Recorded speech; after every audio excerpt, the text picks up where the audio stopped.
नमस्कार, मेरा नाम जया मिश्रा है और आप मुझे न्यूज़ 18 के डिजिटल प्लेटफॉर्म पर देख रहे हैं। बात भारत पाकिस्तान के बीच बने तनाव की स्थिति की करेंगे।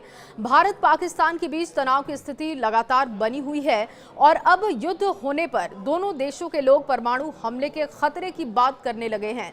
लोगों के मन में तरह तरह की आशंकाएं पनप रही हैं। पहलगाम हमले के बाद भारत और पाकिस्तान ने जिस तरीके से युद्ध की तैयारी शुरू कर दी है, इससे लोगों के मन में कई सवाल उठने लगे हैं।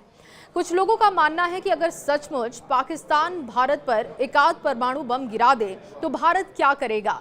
इस पर लोगों का कहना है कि अगर पाकिस्तान ऐसा करता है, पहले तो वो हिम्मत नहीं करेगा, और अगर ऐसा करता है तो भारत भी उसके 10 शहर, जिसमें लाहौर है, इस्लामाबाद है, फैसलाबाद है, रावलपिंडी, हैदराबाद, गुजरावाला, मुल्तान, पेशावर और क्वेटा पर बम गिरा सकता है। बता दें कि भारत और पाकिस्तान के बीच तनाव का इतिहास बहुत लंबा है, काफ़ी जटिल रहा है, जिसमें कश्मीर विवाद रहा, सीमा संघर्ष और आतंकवाद जैसे मुद्दे शामिल हैं। लेकिन पहलगाम हमले में 26 हिंदुओं की मौत के बाद देश गुस्से में है। भारत ने सिंधु जल संधि रद्द कर दी है और इससे पाकिस्तान ने एक तरीके से युद्ध का ऐलान भी मान लिया है। और ऐसे अगर दोनों देशों के बीच युद्ध की स्थिति बनती है और परमाणु हथियारों का उपयोग होता है तो नतीजे विनाशकारी हो सकते हैं। भारत पाकिस्तान में युद्ध हुआ तो जानकारों के अनुसार भारत के कई शहर पाकिस्तान के टारगेट पर होंगे, जहां पर परमाणु हमले पाकिस्तान कर सकता है। लेकिन कुछ शहरों पर परमाणु हमले का खतरा बहुत अधिक है, जो कि भौगोलिक, सैन्य और आर्थिक स्थिति से काफी महत्वपूर्ण है। एक रिपोर्ट के मुताबिक 2024 तक भारत के पास 172, पाकिस्तान के पास 170 परमाणु हथियार हैं, जो इस खतरे को और गंभीर बनाते हैं।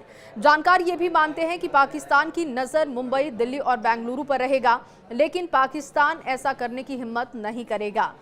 आप जानते हैं कि मुंबई भारत की आर्थिक राजधानी है, इसलिए बहुत महत्वपूर्ण है, सबसे घनी आबादी वाला शहर है। इसका बंदरगाह और वित्तीय केंद्र इसे रणनीतिक लक्ष्य बनाते हैं। बेंगलुरु इसीलिए अहम है क्योंकि यहाँ तकनीकी और सैन्य अनुसंधान का केंद्र है, जो परमाणु हमले के लिए आकर्षक लक्ष्य माना जाता है। हालांकि परमाणु हमले से न केवल शहर नष्ट होंगे, बल्कि बहुत सारी दिक्कतें होंगी। रेडिएशन है, खाद्य संकट है, सामाजिक अराजकता जैसी लंबे समय तक चलने वाली दिक्कतें पैदा होने वाली हैं। हिरोशिमा और नागासाकी इसका सबसे साफ उदाहरण है। आप जानते हैं कि लाखों लोग तुरंत मर गए थे और बचे हुए लोग आज भी इसके दुष्प्रभावों से गुजर रहे हैं। इन तमाम बिंदुओं पर भारत सरकार जरूर सोच रही होगी, लेकिन पहलगाम हमले का जवाब जरूर दिया जाएगा, ये भी सरकार ने साफ कर दिया था। फिलहाल पाकिस्तान पानी से परेशान है, जूझ रहा है वो संकट से। आगे उसकी कितनी मुश्किलें बढ़ने वाली हैं, इसका अंदाजा भी वो नहीं लगा सकता। गरीबी, बेरोजगारी और बीमारी से जूझ रहा पाकिस्तान इस हालात में नहीं कि वो भारत पर हमला कर सके।